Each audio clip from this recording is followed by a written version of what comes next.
We are getting new reaction to President Trump's summit with Russia's Vladimir Putin. A new CBS News poll finds that only 32% of Americans approve of the way the president handled that meeting. But it's a different story along party lines. 68% of Republicans approve compared to only 8% of Democrats. To help us break it all down, we want to bring in CBS News Director of Elections and Surveys, Anthony Salvanto. So, Anthony, that little tease, it's like a recurring theme here. We've seen this on a myriad of topics when you come in. All over again. Really. So let's talk about this. You did this poll. How do Americans feel about how the president handled this summit? Yeah, you mentioned at the top that only about a third approve of the way that he handled it. The striking thing, though, is you compare that to how Republicans felt, where 68% of them approved of how the president handled it. Now, you know, in context, okay, in other polls this summer of late, those numbers aren't quite as high as we've seen him get for handling other specific things. For example, the economy, right? Among Republicans who might give him, 7 and 10, 8 and 10 approve. But compared to other Americans on this matter, on the handling the Putin summit, obviously they're twice as high at least. And then you see Democrats going the other way. Yes, I don't think I've very strongly going the other way. Any of our conversations, I've seen single digits for the Democrats. Yeah. Right. So you do see those big partisan splits. A couple of things partly explain this. Whenever we do foreign policy polling, oftentimes we see partisan splits because it's a little bit more complicated for people. It's not something that they always feel they have something tangible in their everyday life by which to measure it. It's not a health care bill. It's not a tax bill, etc. So we often see that kind of connection. What does my party say? What does my favorite political official say?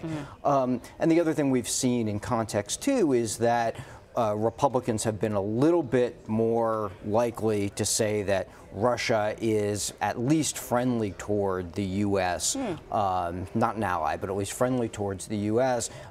Since the president has gotten elected. So a little bit of that in context. So one of the topics that bubbled forward from this summit, the sort of key bit of controversy, is whether or not the president believes that Russia interfered with the 2016 election. Does he believe his own intelligence community or not? You asked what Americans believe, and you found a similar split, or did you? Well, 7 and 10 believe the U.S. intelligence assessments that Russia interfered and might interfere again.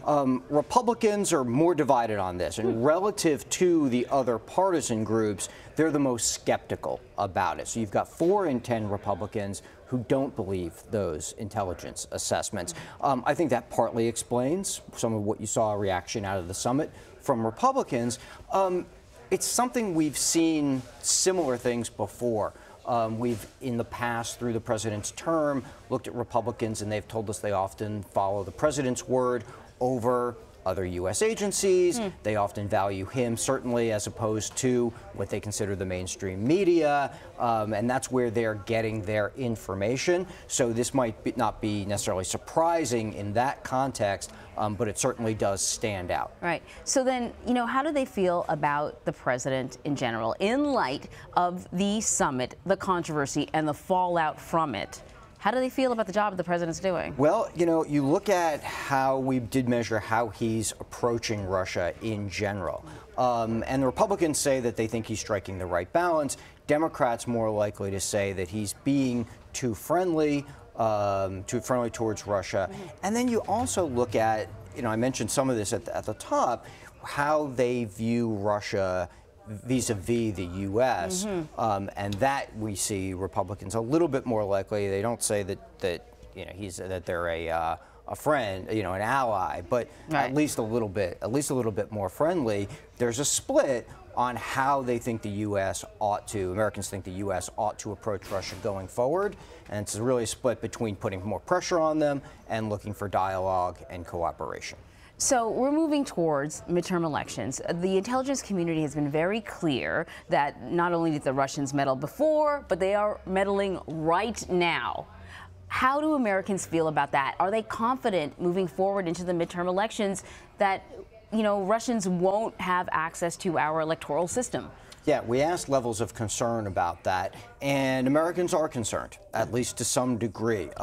Democrats say that they're very concerned, and here again, Republicans saying that they're less concerned. So that all pieces together, you know, as part of that narrative. But there are certainly levels of concern about it, right? Again, it's a complicated topic. Exactly how do they go about doing that, and what exactly does interference mean? I think that's the kind of thing that people will have to sort of watch and follow. Are they, you know, hacking into databases? Are they just trying to change people's minds with advertising? Right. There's different levels of that I think we'll sort of watch and see if that materializes.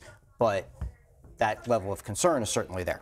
Man, it is so fascinating. And I know in general there's been a conversation in this country about how divided we are. You've been doing this for a long time. It certainly seems like every time you come here, the polls indicate that we are really more divided than we have been in the past, at least during previous administrations. Are you still finding that? Partisans are divided. Partisans, you know, the parties have become each more ideological within themselves. Yeah. And that leaves the people who are in the middle, and there are a substantial number of people in the middle, feeling increasingly alienated from that dialogue that goes on.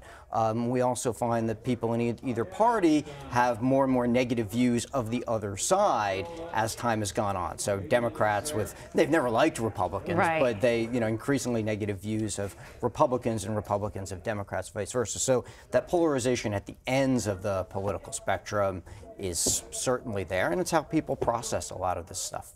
Anthony Salvanto, thank you. You're welcome. Thank you.